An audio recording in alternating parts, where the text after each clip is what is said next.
BFM Business. Toute l'info éco et business à la mi-journée. 60 minutes business. Thomas Schmel. Midi 18 sur BFM Business. Bienvenue à tous ceux qui viennent de nous rejoindre. On va parler de la campagne présidentielle parce qu'en même temps que la guerre en Ukraine se poursuit, bien sûr, les candidats, eux, avancent chacun leur programme, leur pion pour espérer passer peut-être au second tour. Philippe Bruno nous a rejoint. Bonjour. Bonjour Thomas. Président du Cercle des fiscalistes. Vous avez analysé une à une les propositions, les programmes fiscaux des candidats à la présidentielle. On va commencer par ce qui peut-être fait l'unanimité parmi tous les candidats, c'est revoir la fiscalité sur la succession. C'est sans doute l'un des sujets les plus difficiles, qui est à la fois à la frontière entre l'intime, entre le sociétal. Également, on parle de justice, on parle de liberté, on parle d'égalité. J'aimerais qu'on commence peut-être par Emmanuel Macron. Qu'est-ce qu'il a prévu sur la fiscalité à la succession, sur l'impôt sur l'héritage ? Alors pour l'instant, Emmanuel Macron n'a pas encore présenté son programme. Donc on attend, on devrait le savoir jeudi. Mais si on regarde les autres, et on voit à peu près là où va s'insérer le programme d'Emmanuel Macron, on peut dire qu'en gros, il y a un clivage gauche-droite assez classique.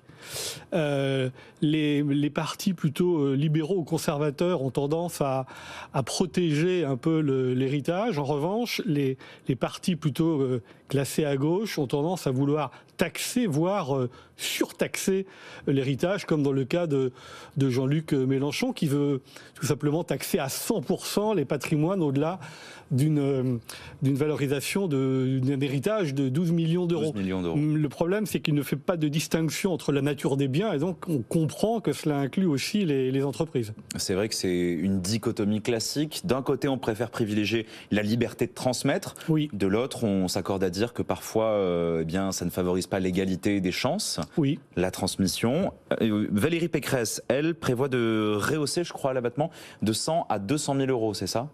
Oui, tout à fait. Elle prévoit. Alors, elle souhaite, je crois, exonérer 95% des successions en France.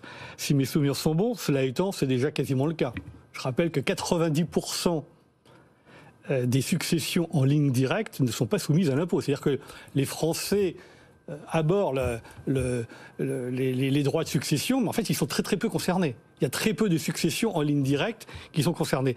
Lorsque l'on voit, et c'est vrai, que la France surtaxe par rapport aux autres pays de l'OCDE l'héritage en termes de pourcentage sur le PIB, cela vient essentiellement de ce que l'on appelle les transmissions indirectes. C'est-à-dire lorsque vous voulez transmettre votre patrimoine non pas à vos enfants, mais à un nièce, neveu, cousin, cousine, ou pire, à quelqu'un avec lequel vous n'avez pas de lien de sang, votre voisin ou votre voisine. Alors là, vous êtes dans des tranches qui flirtent avec les 60%, et évidemment, là, vous êtes, ça fait augmenter, si vous voulez, mécaniquement le taux global, le coût global de la transmission en France. Mais si vous êtes dans un cas que je qualifierais d'un peu plus classique, on va dire, une succession en ligne directe, 90% sont aujourd'hui exonérés, et donc le fait de passer l'abattement de 100 à 200 000, de 100 000 à 200 000, ferait passer en gros de 90 à 95% les successions totalement exonérées en ligne directe. Donc l'impôt sur la succession, qui est l'un des impôts les plus détestés en France, peut-être même devant l'impôt sur les carburants, oui, qui fait beaucoup parler oui, en ce moment. De son côté, Marine Le Pen, elle veut tout simplement le supprimer. Donc ça voudrait dire que ça concernerait en fait que 10% de la population. C'est des mesures électoralistes ? C'est pas des mesures électorales, c'est aussi une vision de la société. Normalement, si vous voulez, même dans les partis de droite, les libéraux promeuvent normalement le travail, le mérite, d'accord, beaucoup plus que l'héritage. Dans les partis conservateurs, Marine Le Pen par exemple, ou Éric Zemmour, on promeut l'héritage, d'accord, on promeut la transmission du patrimoine et de valeurs, bien évidemment, attachées à ces patrimoines. Donc vous avez un clivage même à droite qui s'opère et entre les libéraux et les conservateurs. Il sera très intéressant, pour répondre à votre première question, de voir où s'inscrit d'ailleurs Emmanuel Macron, dont je vous rappelle qu'en 2016, il avait dit qu'il préférait taxer la rente plutôt que le mérite, et donc il s'inscrivait plutôt du côté des libéraux qui cherchent donc à taxer le patrimoine. L'héritage du patrimoine, pardon. Philippe Bruno, on va avancer sur les autres sujets que le Cercle des fiscalistes a analysés sur le programme des impôts en France promu par tous les candidats. On va parler des petits candidats concernant la TVA. Nathalie Arthaud notamment et Fabien Roussel, je crois qu'ils veulent pour l'un la supprimer, pour l'autre la baisser. Supprimer la TVA.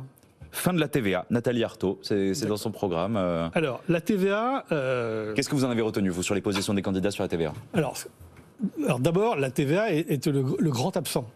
Alors, Nathalie Arthaud en parle, très bien. Je vais répondre à votre question, mais cela, ça fait partie quand même. Il y a deux éléphants dans la pièce, d'accord, dont on ne parle pas. C'est un, la TVA, et deux, les niches fiscales. La TVA, c'est le premier impôt en France, d'accord, en termes de recettes. 100 milliards d'euros en 2022 à peu près. En 2019, avant Covid, on était à 130 milliards d'euros. Donc supprimer la TVA, c'est faire une suppression, un write-off, qu'on dirait, d'à peu près une centaine de milliards d'euros. Et de l'autre côté, les niches fiscales, en termes de coûts, elles coûtent, 100 milliards à la collectivité tous les ans.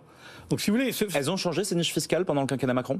Ah non, il y a toujours à peu près 500 niches fiscales, il n'y a pas eu de nettoyage de fait, malgré le fait que de nombreux rapports, tels que celui de l'Inspection Générale des Finances, de la Cour des Comptes, ou qui vous voulez, régulièrement s'expriment en disant qu'il y en a beaucoup trop et coûtent trop cher, et surtout, l'Inspection Générale des Finances a soulevé en 2011 que 53% d'entre elles avaient une efficacité non avérée, donc elles étaient totalement inefficaces.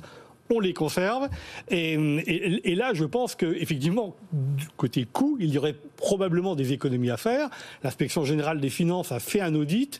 On connaît les niches qui n'ont pas d'efficacité sociale avérée. Après, ce sont des décisions politiques qui doivent évidemment advenir afin de les supprimer. 100 milliards de niches fiscales qui manquent aux recettes de l'État. L'ISF est promis aussi par Jean-Luc Mélenchon et Marine Le Pen. 100% de taxes sur les revenus au-delà de 5 fois le SMIC pour Philippe Poutou. Est-ce qu'en 10 secondes, vous pourriez me dire la position sur l'impôt sur le revenu? Est-ce qu'il y a des positions qui sont que vous avez relevées, particulièrement importantes? Alors, non. Je remarquerai quand même...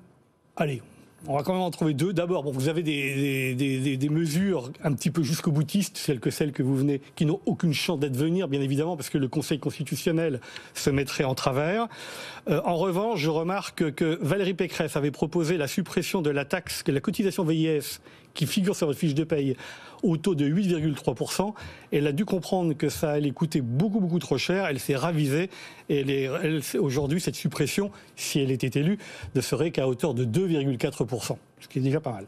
On continuera à épingler tous les programmes des candidats. Ils sont 12, ils ont encore 25 jours pour nous convaincre. Absolument.